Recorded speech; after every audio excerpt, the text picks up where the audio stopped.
రాజోలు అనే పదం కోనసీమ కొబ్బరి బొండంలో ఎంత తీపి ఉంటుందో నాకు అంత తీగి ఉంటుంది ఆ మాట. రోజు జనసేన 2019లో ఒక్క విజయం, ఒక్క రాజోలు విజయం.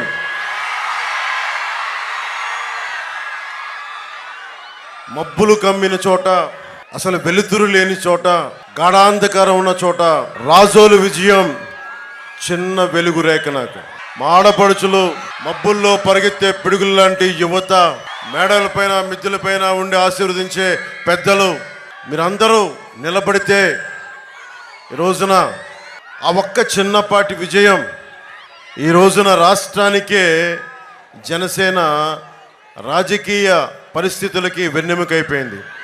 ఆ విజయం మీది. వారాహి ఈ వేదిక మీద నాతో పాటు ఉన్న జిఎం హరీష్ గారికి ఎంపీ క్యాండిడేట్గా తెలుగుదేశం పార్టీ నుంచి సైకిల్ గుర్తు మీద మన హరీష్ గారు పోటీ చేస్తున్నారు, జిఎం బాలయోగ్ గారి అబ్బాయి.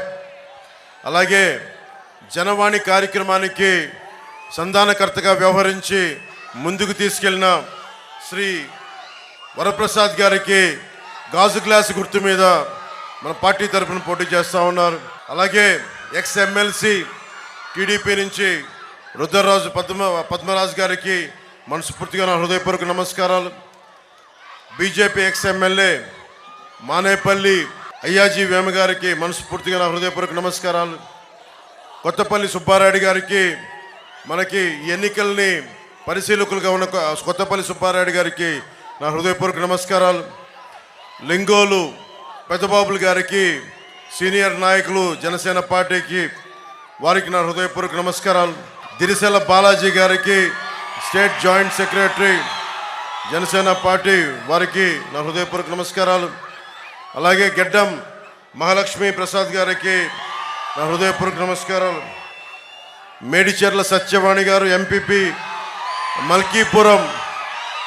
మనం ఆ రోజు గుర్తుంది సభలో మన మల్కీపురంలో శ్మశానం లేదనేది, ఆ శ్మశానం అవసరాన్ని మనం తీర్చుదాం. అలాగే వనమాలి ములా స్వామి గారు సీనియర్ టీడీపీ నాయకులు, మత్స్యకార సామాజిక వర్గం నుంచి వచ్చిన వారికి నా హృదయపూర్వక నమస్కారాలు. కేతా శ్రీని గారికి MPP, Razole state BCCL secretary Telugu Desam పార్టీకి, వారికి కూడా నా హృదయపూర్వక నమస్కారాలు. ఇక్కడి నుంచి వచ్చిన తెలుగుదేశం కార్యకర్తలకి, జనసేన నాయకులకి, జన సైనికులకి, తెలుగు మహిళలకి, వీర మహిళలకి, యువతులకి, నా అక్క చెల్లెలకి, మా ఆడపడుచులకి, పెద్దలకి మరోమారు ధన్యవాదాలు తెలుపుకుంటాం. మరోమారు హృదయపూర్వక నమస్కారాలు. ఇది మనకి 18 రోజులు మిగిలి ఉంది. 5 సంవత్సరాల నుంచి పనిచేస్తూ ఉన్నాం. ఈ 5 సంవత్సరాల నుంచి మనం రోడ్ల మీదే ఉన్నాం. మొదటి తరం రాజకీయ నాయకుడిని నేను. వైఎస్ జగన్ గారు లాగా వారి తాతల దగ్గర నుంచి, వారి తండ్రుల దగ్గర నుంచి 150 సంవత్సరాలు ఉన్న కాంగ్రెస్ పార్టీల నుంచి వచ్చిన వాడిని కాదు.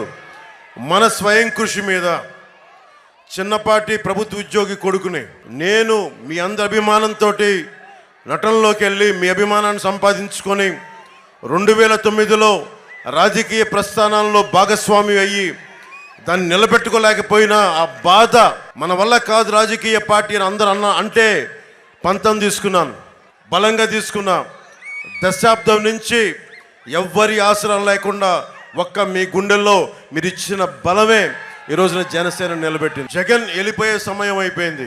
శ్రీకాకుళం, విజయనగరం, ఉభయ గోదావరి జిల్లాలు, నర్సాపురం, ఏ మూలకి వెళ్ళినా, నిన్న రైల్వే కోడూరు వెళ్ళినా, రాజంపేట, కడప వెళ్ళినా, తిరుపతి వెళ్ళినా, ఏ మూలకి వెళ్ళినా ఒకటే, ప్రభుత్వం మారిపోతుంది, వైసీపీ ఓడిపోతుంది. దీంట్లో ఏమాత్రం సందేహం లేదు. నేను ఎన్ని చెప్పినా, నేను మీకు ఇప్పుడు కూర్చోబెట్టి ఓటు వెయ్యడమే మార్పు. రాజోలకి మనం ఏం చేయగలం, రాజోలకి మనం ఎలా నిలబడగలం? ఇది కోనసీమ ప్రాంతం. ఇది కొబ్బరి చెట్టుని పెద్ద కొడుకుగా చూసుకునే నేల ఇది.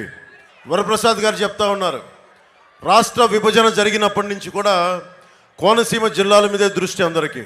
తెలంగాణ నాయకులు కూడా ఒకటే అనేవాళ్ళు, మీకు పచ్చడి కోనసీమ జిల్లాలు ఉన్నాయి, మీకు ఎక్కడ చూసినా గోదావరి నది ఉంది, నదీ పరివాహక ప్రాంతాలు ఇలాంటివి ఉండి మేము వెనకబడిపోతున్నాం, మీరు బాగున్నారని చెప్పి కేవలం ఉభయ గోదావరి జిల్లాలను చూపించి అభివృద్ధిని చెప్పి ఈ రోజున మనం విడిపోతే నష్టపోయాం మనం ఈ రోజున. అలాంటి ఉభయ గోదావరి జిల్లాలకి గోదావరి పారుతూనే ఉంది ఒకవైపు, కానీ తాగడానికి నీళ్లు లేవు. లంకల గ్రామాలకి చిన్నపాటి వరద వస్తే దారి లేకుండా పోతూ ఉంది, నీటి సౌకర్యం లేదు. ముఖ్యంగా కోనసీమ రైతాంగం మనకి రాజమండ్రికి వచ్చి నాకు క్రాప్ హాలిడే ప్రకటించాం, మా పరిస్థితి ఏంటి అని చెప్పి ఒక్కొక్క కష్టం చెప్తే నిజంగా నాకు కదిలిపోయాను. కోనసీమ రైతాంగానికి మీరు చెప్పిన సమస్యల్ని నా గుండెల్లో తీసుకున్నాను. ఆ రోజు మీరు చెప్పిన పాయింట్స్ అన్ని రాసుకున్నాం. అన్నం పెట్టే కోనసీమ రైతాంగానికి ఉమ్మడి కూటమి Bharatiya Janata party, Telugudesam party, Janasena party ఈ కూటమి రైతాంగానికి ఎంత బలంగా నిలబడదో మీకు తెలియజేసుకుంటాను. 2022లో కోనసీమలో వరి పండించే రైతులు పంట విరామం ప్రకటించారు. నీరు అందించడంలో ప్రభుత్వం నిర్లక్ష్యం, కాలువల నిర్వహణ లేక ముంపు సమస్య, పెట్టుబడి పెరిగిపోవడం, మద్దతు ధర ఇవ్వకపోవడం, పంటలు వేయలేదు. దాదాపు 13 మండలాల్లో పక్క నియోజకవర్గంతో సహా అమలాపురంతో సహా క్రాప్ హాలిడే ప్రకటించారు. రైతులు నాకు చెప్పింది ఒకటే, మాకు ఎకరానికి 25,000 నష్టం కలుగుతూ ఉంది. అదే కౌలు రైతు అయితే 45 నుంచి 50,000 నష్టం కలుగుతూ ఉంది. రైతు భరోసా కేంద్రాల ద్వారా అమ్ముకోవాలంటే 1,00,000 నిబంధనలు పెడతా ఉన్నారు. అమ్మినా సకాలంలోకి డబ్బులు రావడం లేదు. కౌలు రైతులకి గుర్తింపు కార్డులు అందించడం లేదు. పంట కాలువలు పూడికలు తీయించడం కానీ, మరమ్మతులు చేయించడం కానీ, ఏటిగట్లు పటిష్టపరచాలి, ఇవేమీ చేయట్లేదు. తొలకరి పంట సమయంలో భారీ వర్షాలు, విపత్తుల వల్ల పంట నష్టం కలుగుతూ ఉంది. ధాన్యం రంగు మారుతూ ఉంది. ఇది మా దృష్టికి తీసుకొచ్చిన సమస్య. కాలువ గట్లే డంపింగ్ యార్డ్లు, ప్రతి పంచాయతీల్లో ఉన్న చెత్తంతా తీసుకెళ్ళి కాలువ గట్ల మీద, గోదావరి గట్ల మీద పోస్తుంటే దాంతో కాలువలు, నదులు కూడా కలుషితం అవుతూ ఉన్నాయి. డ్రైనేజ్ కాలువల్లో కూడా పూడుకులు తీలేక మొత్తం మురుగునీరు వచ్చేసి కుళ్ళిపోతూ ఉంది పంట. ఇవన్నీ చెప్తా ఉన్నారు. పంట కాలువల నిర్వహణ లేదు, దీని గురించి అధికారులకు శ్రద్ధ లేదు, ప్రభుత్వానికి శ్రద్ధ లేదు, ఉన్న ఎమ్మెల్యేకి శ్రద్ధ లేదంటే ఆ రోజు నేను ఒకటే మాట చెప్పాను. నేను 3.5 ఎకరాలు మాకు చిన్న వ్యవసాయ భూమి ఉండేది మొగల్తూరులో. ఒక్కొక్క సెంటు 2 సెంట్లు మనకి ఆర్థిక ఇబ్బందులు వచ్చినప్పుడల్లా పెళ్ళిళ్ళు చేయాలన్నా చిన్నమ్మలకి అమ్ముకుంటా వచ్చాం. ఒక రైతు కష్టం నాకు తెలుసు. అందుకనే రైతాంగాన్ని నేను మాటిస్తున్నాను, వచ్చిన సంవత్సరం లోపే నేను మీకు ఏమైతే సమస్యలు ఉన్నాయో, గిట్టుబాటు ధర కానీ, సాగునీటి సమస్య కానీ, ఇవన్నీ నేను ముందుండి నేను మీకు మాటిస్తున్నాను. కోనసీమ రైతాంగానికి రైతు బిడ్డగా నేను మాటిస్తున్నాను. పిఠాపురం నుంచి పోటీ చేస్తున్నాను. మీకు అందుబాటులో ఉంటాను, మీకు అందుబాటులో ఉండేవాడిని, మీకు అందుబాటులో ఉంటాను. ప్రతి సమస్యకి నేను క్షేత్రస్థాయి పరిశీలన నేను చేస్తాను. ఈ రోజున వరప్రసాద్ గారిని అభ్యర్థిగా నిలబెడుతున్నప్పటికీ కూడా నేను బాధ్యత తీసుకుంటాను. నేను వస్తాను. నేను కోరుకునేదల్లా ఇక్కడున్న అశేష నా అభిమానాలని, యువకుల్ని అందరినీ కూడా నేను ఒకటే కోరుకుంటున్నా, నాకు సమస్యలు తీర్చే సమయం ఇవ్వండి.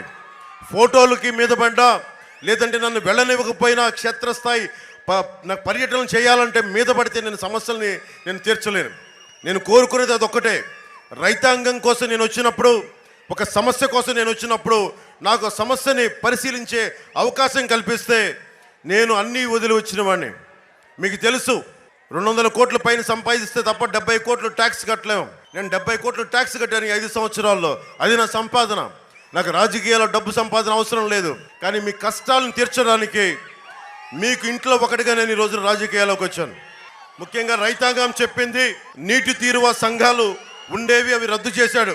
ఆ వ్యవస్థను చంపేశాడు జగన్. కూటమి ప్రభుత్వం రాగానే నీటి తీరువ సంఘాలని పునరుద్ధరణ చేస్తాం. అలాగే వాటికి ఎన్నికలు పెట్టడం మానేశారు. సంఘాలన్నీ కలిపి పూడికలు, కాలువలు, మరమ్మతులన్నీ చేసేవారు. గ్రామ సభలను పెట్టుకొని ఏ కాలువలకి ఏమేం చేయాలో నిర్ణయించుకునేవాళ్ళు. దానికి అవన్నీ లేకపోవడం వల్ల ఈ రోజున అన్ని రకాల వ్యర్థాలు వెళ్ళిపోయి పూడికలు లేక నష్టపోతా ఉన్న రైతాంగం. రైతులు పెట్టుబడి ఖర్చులు పెరిగిపోయినాయి. ధవళేశ్వరం నుంచి అంతర్వేది వరకు ఉన్న పంట కాలువల్లో దారి పొడవున డ్రైనేజ్ కలవటం వల్ల పంట పొలాల్లోకి వ్యర్థాలు చేరి పంట నాశనం అవుతూ ఉంది. దిగుబడులు తగ్గిపోయాయి. నేను ఆ నీటి తీరువ సంఘాలని పునరుద్ధరణ చేసి ఆ జరుగుతున్న నష్టాన్ని మేము కట్టడి చేస్తాం. మద్దతు ధర ఇప్పించే బాధ్యత జనసేన, టీడీపీ, భారతీయ జనతా పార్టీ ప్రభుత్వం తీసుకుంటుంది. పండిన పంట ఈ రోజున వైసీపీకి పండిన పంటకి కొన్నా కానీ డబ్బులు ఎప్పుడు ఇస్తున్నారో తెలియని పరిస్థితి.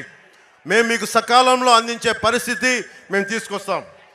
జగన్ వచ్చాక దాదాపు 20,000 ఎకరాల్లో క్రాప్ హాలిడే ప్రకటించారు. క్రాప్ హాలిడే ప్రకటించడం అంటే సమ్మె చేయటం. రైతు అన్నం పెట్టే రైతు సమ్మె చేస్తే మన చేతుల్లోకి, మన ప్లేట్లోకి ముద్ద రాదు. అలాంటి రైతు కష్టానికి కూర్చొని అక్కడ రావాల్సిన ఎమ్మెల్యేలు ఒక్కరు రాలా. ఇక్కడ కూర్చున్న రాపాక 5 ఎకరాల్లో, రాపాక వరప్రసాద్ గారు 5 ఎకరాల్లో ఇల్లు కట్టుకున్నాడు, కానీ కోనసీమ రైతాంగానికి కన్నీళ్లు తోడటానికి మనసు రాలా. అలాగే కోఆపరేటివ్ సెక్టార్, ముఖ్యంగా రైతులకి వ్యవసాయ రుణాలు ఇచ్చే కోఆపరేటివ్ సెక్టార్ని సంపూర్ణంగా చంపేశారు, నిర్వీర్యం చేశారు, భ్రష్టు పట్టించారు. ఒకప్పుడు దాతలను చైర్మన్గా, డైరెక్టర్గా ఎన్నుకునేవాళ్ళు.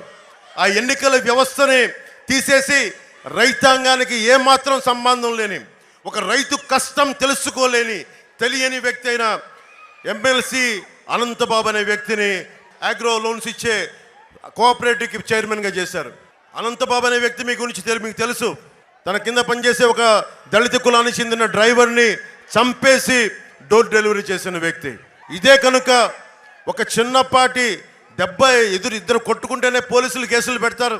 జగన్ మీద చిన్న గులకరాయి పెడితే మొత్తం ఆ కుర్రాన్ని పట్టుకున్నారు. ఒక డ్రైవర్ ఏ కులానికి చెందినవైనా కావచ్చు, ప్రత్యేకించి దళిత కులానికి చెందిన డ్రైవర్ని ఎమ్మెల్సీ చంపేసి డోర్ డెలివరీ చేస్తే ఈ రోజుకి దానికి అతి గతి లేదు. మళ్ళీ వైసీపీకి ఓట్లు ఏమని అడుగుతాడు. దీన్ని బట్టి ఆలోచించండి ఎంత దిగజారిపోయిన ప్రభుత్వాలు. ఇది మీకు నష్టం, మనకి నష్టం. ముఖ్యంగా ఇందాక హరీష్ గారు మాట్లాడుతా అంబేద్కర్ కోనసీమ జిల్లాగా అన్నప్పుడు నిజంగా చెప్తా ఉన్నాను. అంబేద్కర్ గారిని మనం గర్వించే, మనందరం గౌరవించే వ్యక్తి. అలాంటి వ్యక్తి పేరు కోనసీమకు పేరు పెడితే మనం ఎవరైనా సరే ఎందుకు గొడవలు పెడతారు? ఎవరికి అవసరం ఉంది? సర్ ఆర్థర్ కాటన్ దొరనే మనం గుండెల్లో పెట్టుకొని పూజిస్తాం. మొత్తం గోదావరి జిల్లాలు విదేశీయుణ్ణి, తెల్ల జాతీయుణ్ణి, శ్వేత జాతీయుణ్ణి మొత్తం గుండెల్లో పెట్టుకొని పూజిస్తాం. అలాంటిది అంబేద్కర్ కోనసీమ జిల్లాగా పేరు పెడితే దానికి అవసరం ఏముంది? గొడవ పెట్టుకోవాల్సిన అవసరం ఏముంది? కానీ సమస్య ఏంటంటే వైసీపీ కులాల మధ్య చిచ్చులు పెట్టడానికి, ప్రతి కులంలో కొన్ని వాదోపవాదాలు ఉంటాయి. వ్యక్తులకు కొంతమందికి పడవు. ఉదాహరణకి పక్కన ఉన్న రామచంద్రాపురం చూడండి, తోట త్రిమూర్తులు గారికి, పిల్లి సుభాష్ చంద్రదాస్ గారికి పడేది కాదు. ఇద్దరు వ్యక్తుల మధ్య గొడవ, అది కులాల మధ్య గొడవ అవ్వాల్సిన అవసరం లేదు. రంగా గారికి కానీ, విజయవాడలో నెహ్రూ గారికి కానీ వాళ్ళ ఇద్దరు వ్యక్తుల మధ్య గొడవ కులాల గొడవలు అయిపోయినాయి. ఇది చాలా చాలా ఉపద్రవం. ఇది ఇద్దరు వ్యక్తుల మధ్య గొడవ, కులాల గొడవలు అయిపోతే మనం ఎవరం బతకలేం. సమాజంలో ఇంకో కులం లేకుండా ఇంకో కులం పనిచేయదు. ఇది చాలా కష్టం. ఇందాక వస్తున్నప్పుడు మోరిపాడు గ్రామాల నుంచి అదే చెప్తాను. మోరిపాడు గ్రామాల నుంచి కొందరు నా దగ్గరికి వచ్చి ఒకటే చెప్పారు, మేము ఇక్కడ జీడి పిక్కల్ని కుటీర పరిశ్రమగా చేసుకుంటాం. దాంట్లో కాపు సామాజిక వర్గం ఉంది, బీసీ సామాజిక వర్గం ఉంది, ఎస్సీ సామాజిక వర్గం ఉంది. కానీ మాకు సరైన ఇబ్బందులు ఉన్నాయి, మార్కెటింగ్ ఫెసిలిటీస్ లేవు. దీనిని కుటీర పరిశ్రమగా గుర్తించాలి అంటే నేను మోరిపాడు అన్నదమ్ములకు చెప్తా ఉన్నాను. కూటమి ప్రభుత్వం రాగానే మేము వచ్చి దాన్ని కుటీర పరిశ్రమగా గుర్తిస్తాం. ఈరోజు వైసీపీ అంబేద్కర్ కోనసీమ జిల్లా పేరు పెట్టి వాళ్ళ నాయకులే గొడవ చేసి, గొడవల్లో A1గా ఉన్న అన్నేం సాయి అనే వ్యక్తే ఈ రోజున మంత్రి విశ్వరూప్ వెనక ఉన్నారు. దీన్ని బట్టి మనకేం అర్థమవుతుంది? వాళ్లే గొడవలు క్రియేట్ చేసి మనమే గొడవలు పెట్టుకోవాలనే పరిస్థితి. నేను వచ్చి ఒకటే చెప్పాను, చట్టం ఎవరికైనా సమానంగా పనిచేస్తుంది. అంబేద్కర్ గారు ఏ రోజు కూడా ఈ వ్యక్తికి చట్టం సమానంగా పనిచేసి ఇతనికి ఎక్కువ పనిచేస్తుంది ఏ రోజు చెప్పలా. తప్పు ఎవరు చేసినా రాజ్యాంగం కానీ, చట్టం కానీ, లా కానీ సమానంగా అందరికీ పనిచేస్తాయి. సమాజాన్ని విచ్ఛిన్నం చేసేవాళ్ళు ఏ కులస్తులైనా కావచ్చు, సమానమైన పనిష్మెంట్ ఉంటుంది. అంతర్వేది కొప్పినాతి కృష్ణమ్మ గారు అగ్నికుల క్షత్రియులు అంతర్వేది ఆలయంలో ఉండే రథాన్ని, నరసింహస్వామి రథాన్ని దుండుగులు తగలబెట్టేస్తే ఒకటే చెప్పారు, పిచ్చోడు కాల్చాడు, లేదంటే తేనె తట్టుంటే దానికి మంట పెట్టడానికి కాల్చేశారంటే కొంతమంది నీచులు ఉంటారు. గొడవలు పెట్టడానికి, లేదా పొరపాటున తాగేసే ఉండొచ్చు, కారణాలు ఏదైనా ఉండొచ్చు. కానీ బాధ్యత గల ప్రజాప్రతినిధులు ఏం చేయాలి? దోషుల్ని పట్టుకోవాలి. మీరు చెప్పండి, ఒక చిన్న గులకరాయి పడితే ఇంతమంది సమూహంలో జగన్కి ఒక గులకరాయి పడితే నిందితుడిని పట్టుకోగలిగాడు. మనకి అంతర్వేది రథాన్ని కాల్చేస్తే నిందితుడిని పట్టుకోలేపారు ఈ రోజు దాకా. ఏం సూచిస్తుంది అది? ఏం చెప్తుంది అంటే, నువ్వు పట్టుకోవాలంటే పట్టుకోగలవు, నువ్వు నిజంగా దోషులను పట్టుకోవాలంటే పట్టుకోగలవు. కానీ అపోహల మధ్య ప్రభుత్వాన్ని నడపాలి, గొడవల మధ్య మనం కొట్టుకుంటా ఉంటే వాళ్ళు ప్రభుత్వాలు నడపాలి. దీనికి ఇది ఆగాలి. ఇలాంటి దుష్ట పరిపాలన ఆగాలి. నేనే ఉన్నా, భీమ్లా నాయక్ అని సినిమా చేశా, వకీల్ సాబ్ అనే సినిమా చేశా. నేను ఏ రోజు డబ్బు కోసం వెంపర్లాడలా. నేను వచ్చి వీళ్ళ కాళ్ళు పట్టుకోవాలంట, వచ్చి అన్న జగన్ అన్న మీరు కొంచెం వదిలితే నా సినిమాకి డబ్బులు కావాలని. నేను ఒకటే చెప్పా, నేను మొత్తం ఫ్రీగా యూట్యూబ్లో వదిలేస్తాను సినిమా అని చెప్పి. దేనికంటాం ఆ మాట? ఆత్మగౌరవంతో బతుకుతాం, దేహి అని బతకం. ఆత్మగౌరవం కోసం ప్రాణాలు వదిలేసుకుంటాం, అంతేగాని చందనం చెట్లని నరికే వాళ్ళ దగ్గర, కులాల మధ్య చిచ్చులు పెట్టే వాళ్ళ దగ్గర, మెగాస్టార్ చిరంజీవి గారిని తీసుకొచ్చి టేబుల్ పైన కూర్చోబెట్టే వాళ్ళకి మేము లొంగం. వైఎస్ జగన్ ఒకటే గుర్తుపెట్టుకోవాలి, జగన్ ఇది 2009 కాదు 2024 గుర్తుపెట్టుకో. తెగించొచ్చాం రాజకీయాల్లోకి.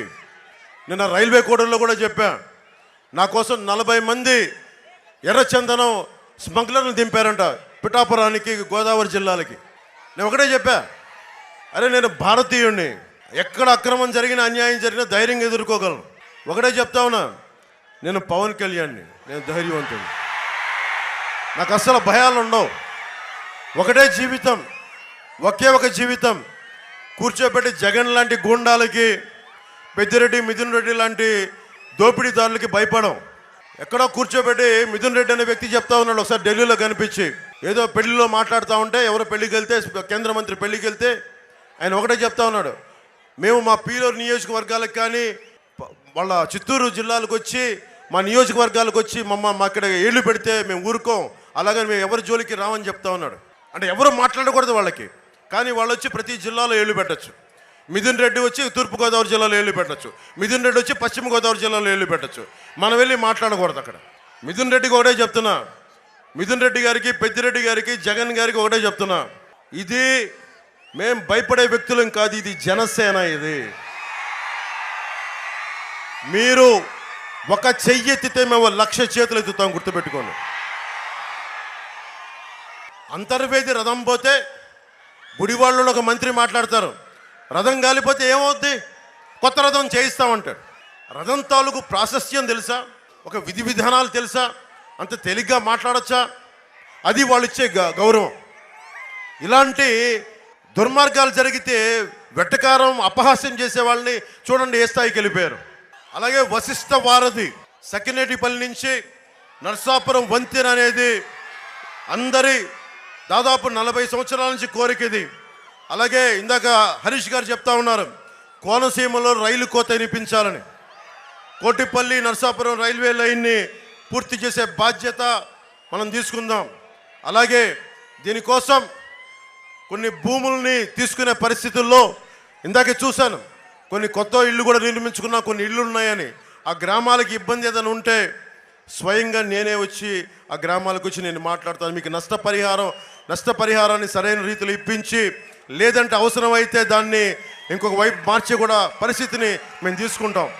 కానీ ఎందుకంటే నేనే చెప్తున్నా, ఒకసారి లక్షలాది, ఉదాహరణకి కోటిపల్లి నర్సాపురం రైల్వే లైను చాలా కీలకం. ఇది ఇన్ని లక్షల మంది ప్రజలు ఒక్క రైలు కోత వినిపించాలని.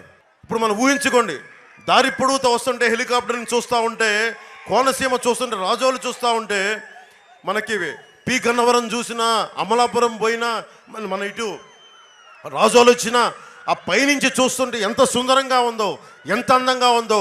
కొబ్బరి తోపులు, అందమైన నదులు, కాలువలు ఊహించుకోండి. వీటి మధ్యలో నుంచి ఒక రైలు కూతతో ఒక ట్రైన్ పోతా ఉంటే ఎంత సుందరంగా ఉంటుంది. కేరళ తరహాలో, రాజస్థాన్ తరహాలో రాజస్థాన్లో ప్యాలెస్టాన్ వీల్స్ లాగా మనం ఈ కొబ్బరి తోపుల మధ్య మనం కూర్చోబెట్టి ఒక చక్కటి రైల్వే లైన్ చేసుకోగలిగితే మనకి చాలా అద్భుతమైన మనకి టూరిజం డెవలప్ అవుద్ది. ఇంతమంది యువతకి ఉపాధి అవకాశాలు ఎక్కడి నుంచి కల్పిస్తాం? డబ్బులు ఇచ్చుకుంటే వెళ్ళిపోతే సరిపోదు, డబ్బులు ఇచ్చుకుంటే వెళ్తే సరిపోదు. డబ్బులు సృష్టించాలి. సంపదను ఎక్కడి నుంచి సృష్టిస్తాం? మనం పని చేయాలి కదా. ఈరోజు నేను ఇన్ని వేల మందికి కౌలు రైతులకి డబ్బులు ఇవ్వగలిగాను, ఒక్కొక్కరికి ₹1,00,000 చొప్పునంటే నాకు నటన అనే ఒక సమర్థత, ఒక ప్రతిభ ఉంది. చిరంజీవి గారు పెట్టిన భిక్ష అది అది అది అనేది చేయడం వల్ల రాజకీయాలకు చేశాను, రాజకీయాలకు వచ్చా. కానీ నిజంగా ఒక సమర్థత, ఒక ప్రతిభ ఉంటే అది ఒక భీమ్లా నాయక్ సినిమా అయింది, ఒక వకీల్ సాబ్ సినిమా అయింది. సినిమాలు చేస్తే డబ్బు అంటే పని చేస్తేనే డబ్బు వస్తుంది. ఆ డబ్బుకి నేనేం చేశాను? రైతాంగానికి హెల్ప్ చేయగలిగాను. అదే ప్రభుత్వం కూడా సంపద సృష్టించాలి, ఉద్యోగాలు ఇవ్వాలి, ఉపాధి అవకాశాలు కల్పించాలి. రైతాంగానికి సరైన కాలువలు పూడికి తీసి డ్రైనేజీల వ్యవస్థను బాగు చేసి నిజంగా పంట పండే పరిస్థితులు పెట్టాలి, సంపద సృష్టించాలి. అప్పుడు ఎవరికైనా సరే దారిద్ర్య రేఖ దిగువనున్నా కానీ, ఎస్సీ సామాజిక వర్గానికి కానీ, బీసీలకు కానీ ఎవరికైనా సరే మన డబ్బు ఇవ్వాలంటే సంపద సృష్టించందే ఎంత డబ్బుని అప్పులు తెచ్చి పెడతాం మనం? మీరు చెప్పండి. నేను సంపదను సృష్టించాను కాబట్టే కౌలు రైతాంగానికి ఇచ్చాను. జగన్ చెప్తా ఉన్నాడు, కూటమి ప్రభుత్వం వస్తే మన సంక్షేమ కార్యక్రమాలు ఆపేస్తామని చెప్పాం. సంక్షేమ కార్యక్రమాలు జగన్ చేయట్లా. జగన్ తాత ముల్లే ఇవ్వట్లేదు. ఇది మన డబ్బు. మనం తినే ప్రతి గింజ మీద, తాగే ప్రతి బొట్టు మీద, మనం ఏమి చేసినా పన్నుల మీద పెట్టే ట్యాక్స్ ప్రభుత్వానికి కడుతున్నాం. బ్యాంకులో డబ్బులు ఉంటాయి. బ్యాంకులో డబ్బులు ఏం చేస్తాం? మనకి డిపాజిట్ చేస్తే ఆ మేనేజర్లు వాళ్ళ సొంతది కాదు ఆ డబ్బు. అలాగే ప్రభుత్వం మీద పెట్టిన డబ్బు జగన్ సొంతం కాదు, అది మనందరి డబ్బు. నాయకత్వం ఎలా ఉండాలి అంటే ఏ సమస్యకి ఎక్కువ డబ్బు ఇవ్వాలి, రైతాంగానికి ప్రాధాన్యత ఇవ్వాలా, మహిళలకు ప్రాధాన్యత ఇవ్వాలా, ఏ సమయంలో ఎవరికి ప్రాధాన్యత ఇవ్వాలనేదే నాయకత్వం తాలూకు లక్షణం. వారి కార్యక్రమాలు అలా ఉండాలి. మొత్తం మనందరం రోడ్ల మీదకి వచ్చి కేవలం సంక్షేమం అని చెప్పి అప్పుల్లో చేసి మీకు ఈ రోజున డిఎస్సి నోటిఫికేషన్ కూడా లేకుండా చేశాడు జగన్. మీకు ఉపాధి అవకాశాలు ఉన్నాయా? ఇంత పచ్చటి కోనసీమ ఉంది, మీకు ఉద్యోగాలు ఉన్నాయా? మీకు ఉపాధి ఉందా? ఒకసారి మీరు ఆలోచించండి. అంతర్వేదిలో ముఖ్యంగా మత్స్యకార సామాజిక వర్గానికి కూటమి ప్రభుత్వం ఒక జట్టి రావడానికి, ఒక ఫిషింగ్ హార్బర్ చేయడానికి మేము సంపూర్ణంగా కృషి చేస్తాం. అలాగే మీకు తెలుసు, నేను 2016లో DCA dredging corporation of India అని మనకి హార్బర్లో ఇసుకని పూడికి చేసే బోట్లు ఉంటాయి. ఆ డ్రెడ్జింగ్ కార్పొరేషన్ ఆఫ్ ఇండియా దానికి సంబంధించి నిజంగా కనుక ఇక్కడ ఒక రీజనల్ ఆఫీస్ కనుక పెడితే మన రాజోల్లో మీలాంటి యువతకి చాలామందికి ఉపాధి అవకాశాలు వస్తాయి. ఇది నేను ప్రధానమంత్రి గారితో కేంద్ర నాయకత్వంతో మాట్లాడి ఇక్కడ ఒక స్థానికంగా ఉండే ఒక కార్పొరేషన్ రీజనల్ ఆఫీస్ని, DCI రీజనల్ ఆఫీస్ని ఇక్కడ డెవలప్ చేసే పరిస్థితిని హరీష్ గారు, మనకి వరప్రసాద్ గారు, మేము బాధ్యత తీసుకుంటాం. ముఖ్యంగా గోదావరి జిల్లాకి ఆధ్యాత్మిక క్షేత్రాలు ఇక్కడ చాలా ఉన్నాయి. ఈ ఆధ్యాత్మిక క్షేత్రాలకు సంబంధించి ప్రతి ఒక్కరికి ఇక్కడ టూరిజం డెవలప్ చేస్తాం. పర్యాటకానికి సంబంధించి ప్రత్యేకమైన దృష్టి పెడతాం. గోదావరి ఒడ్డున బలంగా దిండి రిసార్ట్స్ ఉన్నాయి. దిండి రిసార్ట్స్ ఎంత అద్భుతంగా ఉంటాయో మీకు తెలుసు. అలాంటిది ఈ తీర ప్రాంతం అంతా రిసార్ట్స్ కనుక కేరళ తరహాలో మనం డెవలప్ చేసుకోగలిగితే, కేరళ తరహాలో టూరిజం డెవలప్ చేసుకోగలిగితే బోల్డ్ అంతా ఉపాధి అవకాశాలు లభిస్తాయి. అంతేగాని వచ్చిన ప్రతిదీ కూడా నాకేంటి అని అనకుండా, మనకి లాభాలు లేకుండా, లంచాలు లేకుండా నిజంగా మీకోసం పనిచేసే ప్రభుత్వాన్ని మేము తీసుకొస్తాం. ముఖ్యంగా రాజోల్లో గల్ఫ్ దేశాలకి వెళ్ళే వాళ్ళు ఎక్కువ. ఇక్కడ ఏజెంట్ల మధ్యలో నష్టపోతూ ఉన్నారు. పాస్పోర్ట్ల కోసం, అలాగే పాస్పోర్ట్ దశ నుంచి వర్క్ పర్మిట్ దాకా, వీసా దాకా అవగాహన లేక ఏజెంట్లు వలలో పడి మోసపోతూ ఉన్నారు. దీనికి సంబంధించిన మోసాలు జరుగుతూ ఉన్నాయి అనిపించింది. మేము వరప్రసాద్ గారు ఇక్కడ ఎన్నికలో గెలవగానే గల్ఫ్ దేశాలకు వెళ్ళే వారి కోసం ఒక సహాయక కేంద్రం ఏర్పాటు చేస్తాం. గల్ఫ్ దేశాలకు వెళ్ళే వారి కోసం ఆర్థికపరమైన అవగాహన కూడా ఉండదు. దీనికోసం కనీసమైన అవగాహన కల్పించే ఈ సహాయక కేంద్రాన్ని ముందుకు తీసుకొస్తాం. అలాగే గల్ఫ్ దేశాలకు వెళ్ళే వాళ్ళకి ఎలాంటి స్కిల్స్ నేర్చుకుంటే మీకు మంచి ఉద్యోగాలు వస్తాయి, ఉపాధి అవకాశాలు వస్తాయని చెప్పి కూడా ఆ స్కిల్స్ని గుర్తించి ఇక్కడ ట్రైనింగ్ ఇచ్చి మిమ్మల్ని గల్ఫ్ దేశాలకు పంపిస్తాం. అలాగే రాజోలు ప్రాంతంలో మనకి గోదావరి సంగమం వశిష్ట, మనకి గోదావరి సంగమం చాలా గొప్పది. ఇది అన్నా చెల్లెళ్ళు గట్టు అంటాం మనం దీనిని ప్రపంచమంతా తెలిసేలాగా, దేశం అంతా తెలిసేలాగా జనసేన, టీడీపీ, భారతీయ జనతా పార్టీ కూటమి వల్ల ఈ ప్రతిదాన్ని కూడా అద్భుతమైన టూరిజం స్పాట్గా చేసే అవకాశాన్ని తీసుకుంటాం. ముఖ్యంగా కోనసీమ పి గన్నవరం కానీ, అమలాపురం కానీ, మన రాజోలు కానీ, ఈ మూడిటికి సంబంధించి సినిమా షూటింగ్లకు రావాలి అంటే ఇక్కడ నిజంగా సినిమా స్టూడియోలు డెవలప్ అవ్వాలి ఇక్కడ. ఎందుకంటే ఇన్ని కోట్ల జనాభా పెరిగిపోతుంది. భారతదేశం నుంచి వచ్చి ఈ పచ్చని పరిసరాలని, ఈ గోదావరి తీరాన్ని డెవలప్ చేసుకోవాలంటే నిజంగా ఇక్కడ ప్రభుత్వం తరపు నుంచి సినిమా స్టూడియో లాంటివి డెవలప్ కావాలి. అలాంటివి ఎందుకంటే మనకి తమిళనాడు నుంచి, కేరళ నుంచి, మనకి కర్ణాటక నుంచి, ఉత్తరాది హిందీ రాష్ట్రాల నుంచి, మనకి మిగతా రాష్ట్రాల నుంచి కూడా మనకి వచ్చి ఇక్కడ ఉన్న చక్కటి అందమైన పరిసరాలని షూటింగ్కి అనువుగా ఉండేలాగా, ఎందుకంటే టూరిజం పెరుగుద్ది, మీ అందరికి అవకాశాలు ఉంటాయి, ఉపాధి అవకాశాలు పెరుగుతాయి, బోళ్ళంతమందికి సినిమా రంగంలో కూడా మీకు బలమైన అవకాశాలు వస్తాయి. అది కూడా మేము ముందుకు తీసుకెళ్తాం.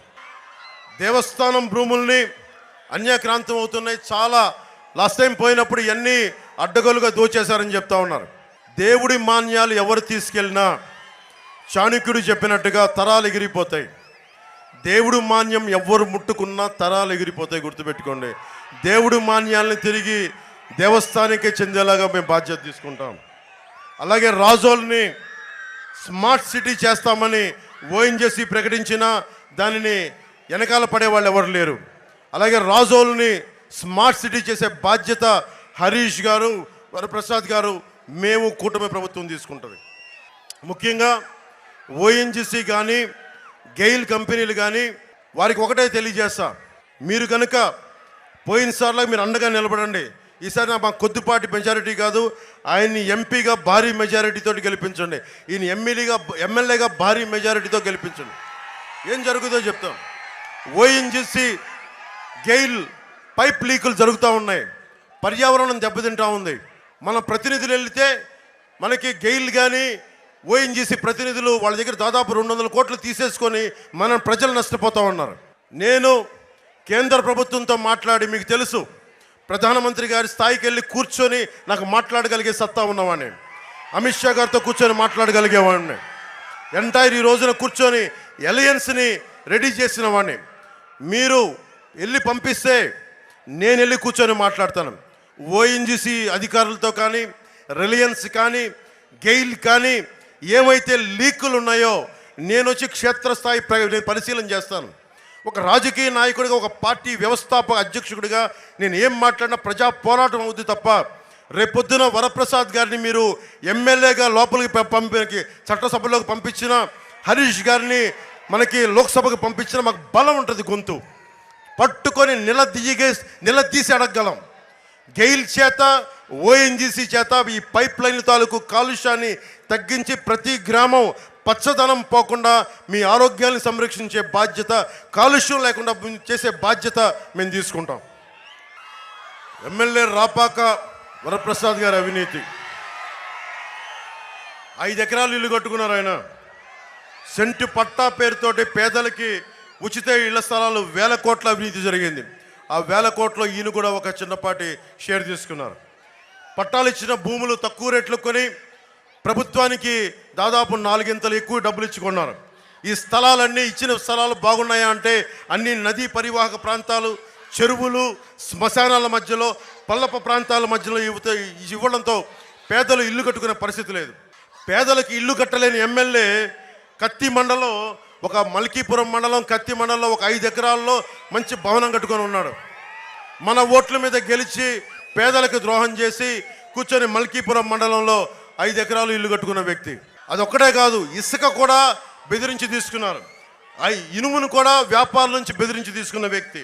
ప్రైవేట్ స్థలంలో ప్రభుత్వ నిధులతో ఇల్లు కట్టుకున్న వ్యక్తి. అంతర్వేది రథం దగ్ధమైతే ఆయన కూర్చోబెట్టి ఈ రోజు దాకా దాని మీద ఏం మాట్లాడాల.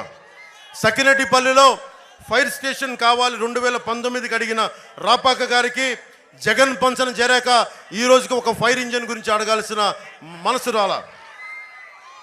ముఖ్యంగా దాతలు ఇచ్చిన కాలేజ్ ఉంది, దాతలిచ్చిన మల్కీపురంలో కళాశాల భూములపై అధికార వీళ్ళు వైసీపీ మరి కన్నుబడింది. దాదాపు 500 కోట్ల రూపాయల విలువైన భూములు ఒక్కొక్క లెక్చరర్ని బదిలీ చేసి దాన్ని మూసేసి 500 కోట్ల భూమిని దోచేయడానికి ప్రయత్నం చేస్తూ ఉన్నారు.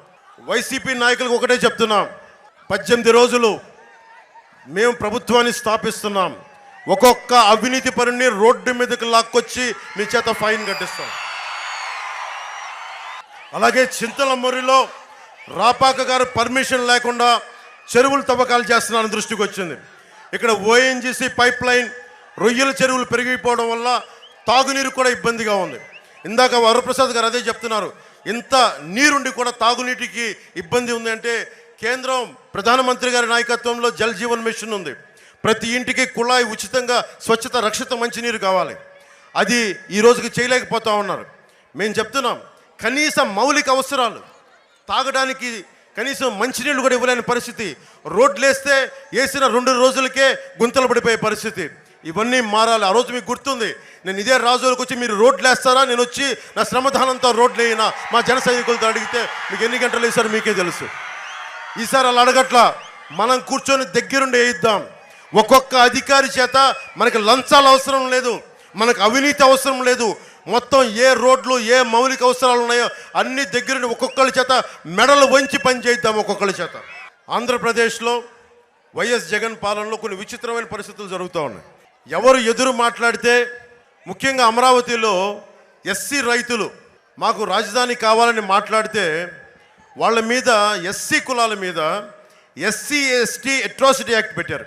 ఎవరన్నా సరే సొంత కులం మీద, నేను ఒక మాల సామాజిక వర్గానికి చెందిన వ్యక్తి లేదా మాదిగ సమాజానికి చెందిన వ్యక్తి అయితే నేను అడిగితే నా మీదే ఎస్సీ ఎస్టీ అట్రాసిటీ కేసు పెట్టారు.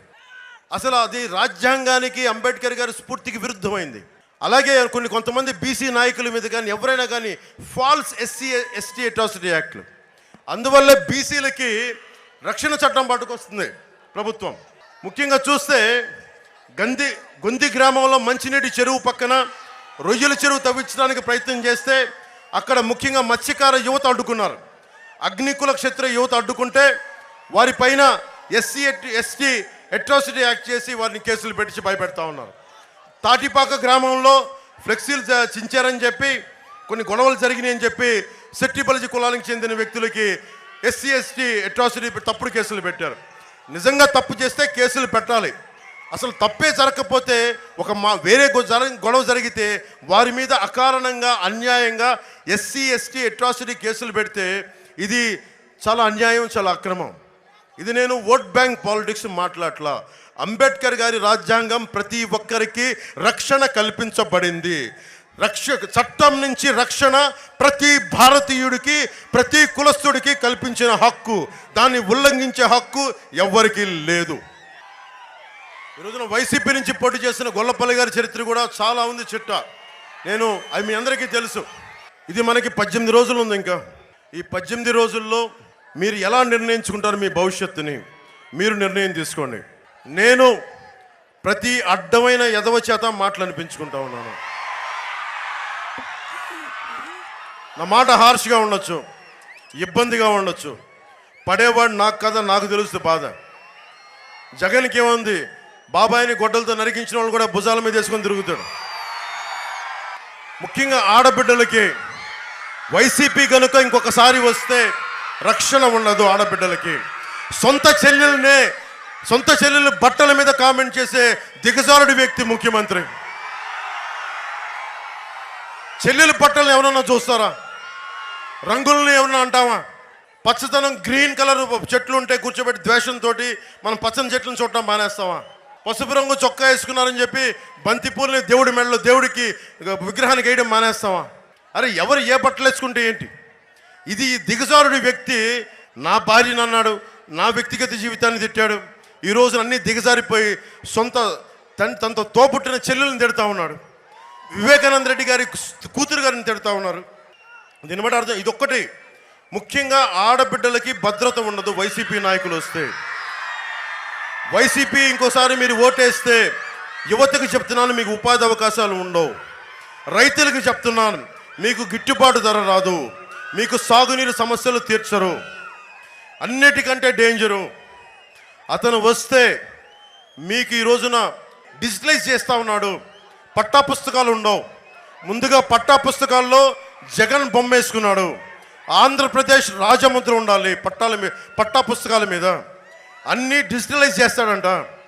డిజిటలైజ్ చేసినోడు ప్రభుత్వాస్తుల్ని తాకట్టు పెట్టినవాడు రేపొద్దున మీ ఆస్తుల్ని, మీ స్థిరాస్తుల్ని, మీ తల్లిదండ్రులు ఇచ్చిన ఆస్తుల్ని, మీ తాతల వారసత్వం నుంచి వచ్చిన ఆస్తుల్ని అప్పు కూర్చోబెట్టి తాకట్టు పెట్టేస్తాడు.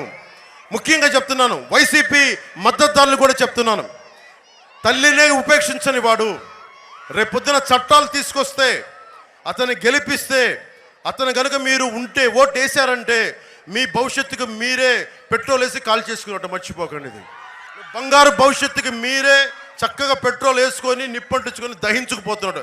దయచేసి వైసీపీకి ఓటేస్తే మీ నాశనాన్ని మీరే కొని తెచ్చుకున్నట్టు మర్చిపోకండి. ఎందుకంటే మీరు డిఎస్సి నోటిఫికేషన్ ఇవ్వలా. నేను ఏ హామీలు అయితే చెప్పారు సూపర్ 6 కానీ, అలాగే నేను చెప్పాను సూపర్ 6లో 2 జనసేన ప్రతిపాదించినవి కూడా ఉన్నాయి.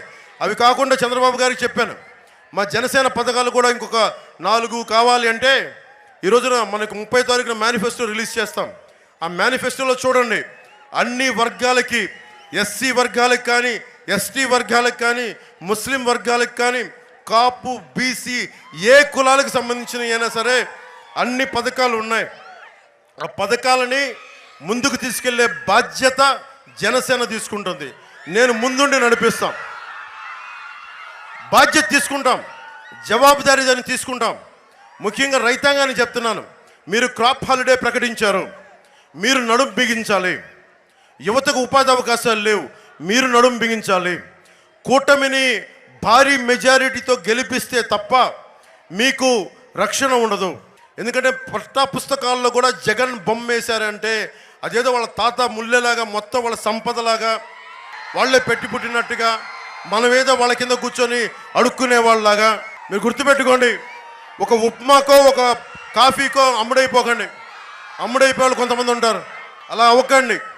ఇది మీ హక్కు. ఇది నేను రైల్వే కోడూరులో కూడా చెప్పా, ఒక తప్పు జరుగుతున్నప్పుడు పిరికితనంతో అందరం నీరసపడిపోతా ఉన్నాం. రైల్వే కోడూరులో యువతకు చెప్పాను, నేను వచ్చినప్పుడు అందరూ రోడ్ల మీదకి వస్తారు, చేతులు ఊపుతారు. అన్యాయం జరుగుతుంటే మటుకు అందరూ కూర్చొని కామ్గా ఉంటారు. నేను మీలాంటి మనిషినే, మొదటి తరం రాజకీయ నాయకుడిని. మీరు బయటికి రండి, మీ ప్రాణానికి నా ప్రాణం అడ్డేస్తాను. నేను ఉన్నాను మీకోసం, నిలబడతాను మీకోసం. దశాబ్దంగా మీకోసం నిలబడి ఉన్నాను. పారిపోను. నేను బలమైన భావజాలం కలిగిన వాడిని. వైఎస్ జగన్ 10th క్లాసు ఇంటర్మీడియట్లో పేపర్లు రిలీజ్ చేస్తూ ఉంటే నేను చెగ్వేరా గురించి చదువుకున్న వాడిని, విప్లవాల గురించి చదువుకున్న వాడిని, భారత పాకిస్తాన్ విభజన గురించి చదువుకున్న వాడిని, కష్టాల గురించి తెలిసిన వాడిని. తరిమిల నాగిరెడ్డి తాకట్లో భారతదేశం చదివిన వాడిని. జగన్ పిచ్చి పిచ్చి వేషాలు వేస్తా ఉంటే నేను తాకట్లో భారతదేశం చదివిన వాడిని. జగన్ లాంటి గుండాలకి బెదిరేదే లేదు. నేను నిలబడతాం. అసెంబ్లీకి నేను కనుక వెళ్ళుంటే పరిస్థితి వేరేలా ఉండేది. ఒక్కడు చాలు. 1 man's courage makes a majority అంటాం.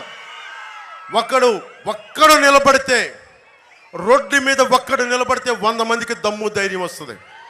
మనం నిలబడి ఉన్నాం. ఈ రోజున 5 సంవత్సరాలు మీలాంటి మహిళలు వచ్చి నిరసన ప్రకటిస్తే మధ్యతరగతి పాపం ఇంట్లో కూర్చున్న ఆడపడుచులు వాళ్ళ మీద అటెంప్ట్ మర్డర్ కేసులు పెట్టారు. నిజంగా ప్రజల తాలూకు విప్లవం ఎలా ఉంటుందో మీకు చూపించాను. వైజాగ్లో కూర్చొని నా హోటల్ రూముల్ని భయభ్రాంతులను చేసి పోలీసు బూట్లతో మనకు రూముల పైన భయపెడితే ఒంటరి మహిళల బిడ్డలను తీసుకొచ్చి అన్న బయటకు వచ్చే వరకు మేము ఇక్కడే ఉంటాం కూర్చోని చెప్పి ఆ విజువల్స్ అని మీరు చూశారు. నిజంగా గుండెల లోతులోంచి ధైర్యం ఇచ్చే నాయకత్వం నిలబడితే ప్రజలు రోడ్ల మీదకి వస్తారనేది నేను ప్రూవ్ చేశాను. ఈ రోజున జనసేన నాయకులు వరప్రసాద్ గారికి చెప్తున్నాను, తెలుగుదేశం తరఫున పోటీ చేసిన హరీష్ గారికి వాళ్ళ నాన్నగారు బలమైన గొప్ప నాయకులు బాలయోగి గారు, ఆయన స్ఫూర్తిని తీసుకొని ఆంధ్రప్రదేశ్కి మనం నిలబడాల్సిన అవసరం ఉంది. మన కోనసీమకి నిలబడాల్సిన అవసరం ఉంది. మన కోనసీమ కష్టాలని తీర్చాల్సిన అవసరం ఉంది.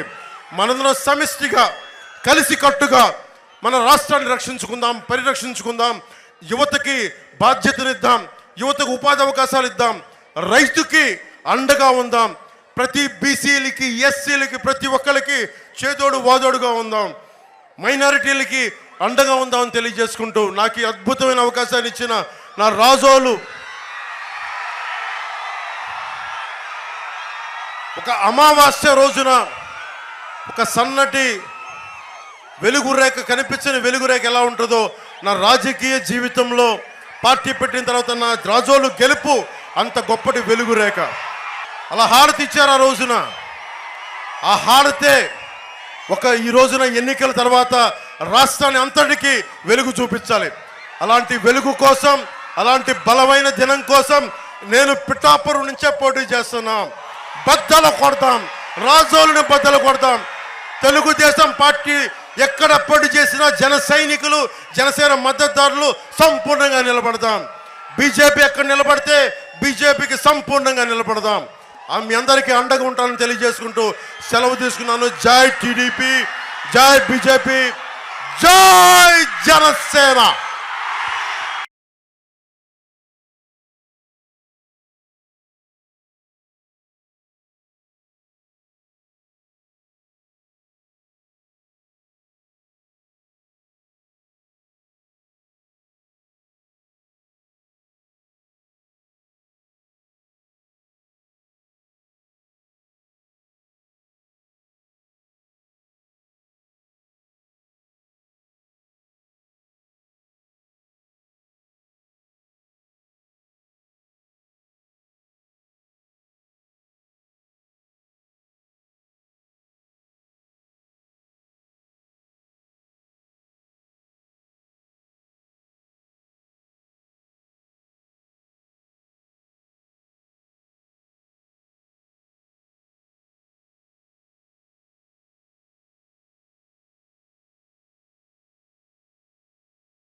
ఇదే మన నినాదం, మన ఎలక్షన్ల నినాదం ఇదే. Hello AP, bye bye YCP. Hello AP, bye bye YCP. Hello AP.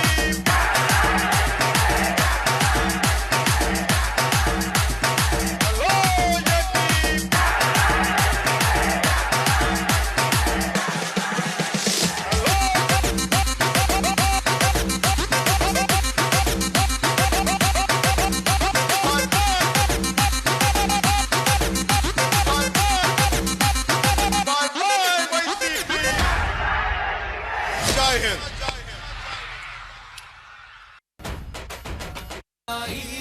పవన్నామ రథ చక్రాలు జగన్నాటకానికి తెరదించే పవనాస్త్రాలు.